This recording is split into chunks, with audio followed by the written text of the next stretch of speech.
Welcome to Calls for Thought Shorts, brought to you by What Caused This. In these bite-sized episodes, we'll dive into examples and case studies of real-life root cause analysis and problem solving. In each short episode, we'll look to uncover situations, investigations, and impacts with key learnings, best practice, and useful tips woven throughout. I'm George Holman, and today I'm joined by Jonathan Batchelor, CEO of What Caused This. John, it's great to have you. Hi, George. It's good to be here. The time has come. I've been a perennial podcast refuser. This is my first ever one. So I've said no enough. It's time for a yes, I think. We finally twisted your arm hard enough. Cool. That's right. So let's dive in. John, what's the first story that you want to share with us? Well, it's one of the first stories I got told when I got involved in root cause analysis relating to heavy industry, where a lot of our work used to be, and it's one of my favourites. One of my colleagues, who remain nameless for this story, was invited to a disciplinary hearing out of the blue in Aberdeen. Quite curious for us, to be honest. Quite out of the norm. Mm-hmm. And the particular person that invited us there worked for a large offshore services company. I don't think he was an angel, to be honest. This particular company had a 3 strikes and you're out policy, and this person was sitting uncomfortably on 2. And their third incident, which led to us getting involved, was they descended a stairwell on one of the offshore sites. Mm. And they fell and they broke their leg. So not a particularly pleasant story on the leg front. But the interesting point was, this is quite common in the large industrial organisations, especially offshore, is that you're not allowed to descend a stairwell without holding onto the handrail. Fairly basic sort of safety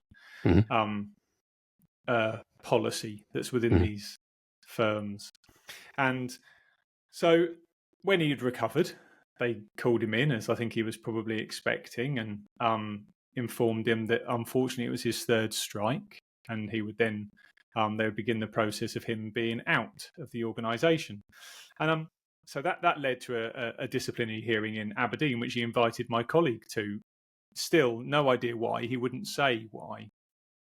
And during the hearing, they talked through the event. They talked through his 2 previous misdemeanours that meant he was sitting on 2 out of 3.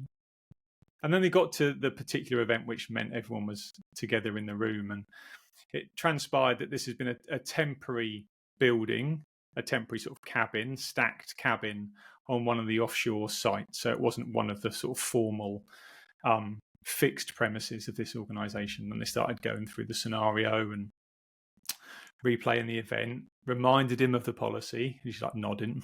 Yeah. And it's like, oh, so Mr. X, look, you know why you're here. Yep. You're on 2 strikes. Yep. This was your 3rd. Yep. It's like, and for this particular incident, you descended a stairwell. Yep. And we need to ask you one more time on record, were you holding the handrail? It's like, no. Okay.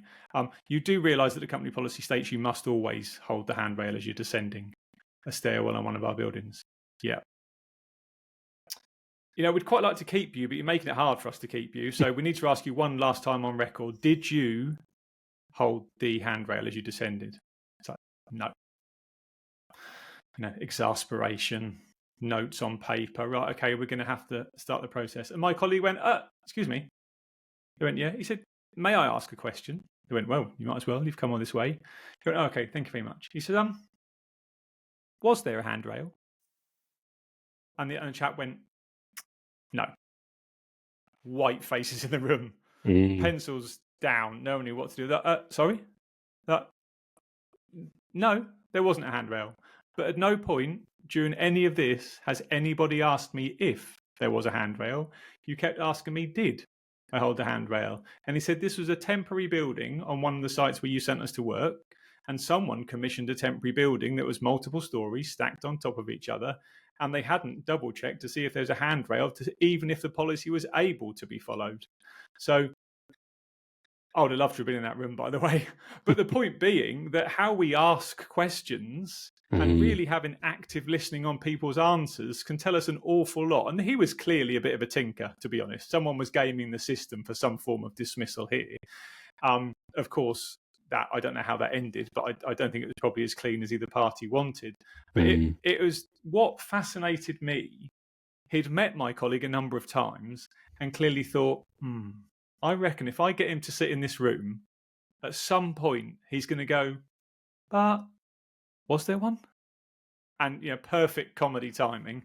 And it's been one of my most favourite stories ever, really. And it speaks so much to why we can't focus on what people do, but we have to focus on what they can tell us about the situations that they work and live in. And I think something that we spoke about on a prior episode was around having the right people in the room. And this was clearly an example of having what we called or referred to as the professional idiot. So someone who doesn't know all of the subject matter, that's accurate. but also is able to ask those thoughtful, provocative questions that get beyond the what happened to the why. So looking at, were they holding the handrail in this example? Well, no, they weren't.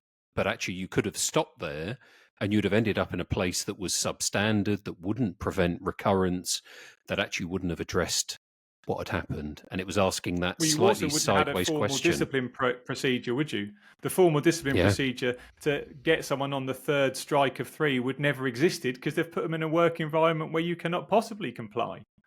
And I would have loved to have been. We've been involved in so many investigations over the years, but just that one sentence, I would have loved to have witnessed that. In fact, I'd love to have said it, George. I wish it was me. Yeah, but you were stuck back in the office, were you? That's right.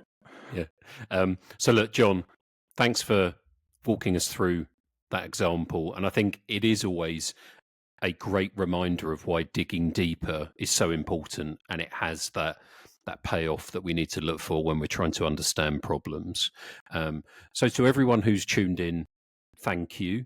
Please do check out the next one in the series and also explore our main Calls for Thought episodes too for more full-length conversations with real-world insights around root cause analysis with people who've lived it. So I've been George Holman.